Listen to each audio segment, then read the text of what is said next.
High, good morning সবাইকে। সকাল সকাল ঘুম থেকে উঠে মুখ হাত পা ধুয়ে কটা বিস্কুট খেয়ে নিলাম। বিস্কুট খাবার পরে ভাইকে নিয়ে আসলাম আমার কাছে।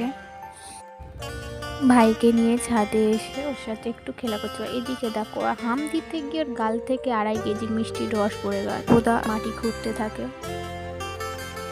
তারপর স্নান টান করে মুখে একটু ক্রিম মেখে নিলাম।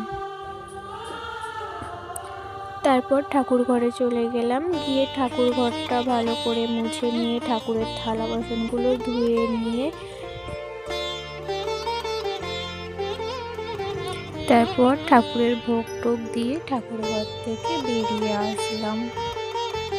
তারপর পেয়েছিল খিদে, তাই মাছের ঝোল দিয়ে একটু ভাত টাত খেয়ে নিলাম। তারপর দুপুরবেলা ঘুমিয়ে পড়েছি। তারপর বিকালবেলা ঘুম থেকে উঠে একটু পিঠে খেয়ে টাটা। আজকে ভিডিও এই পর্যন্ত, দেখা হবে নতুন আবার একটা ভিডিওর সঙ্গে।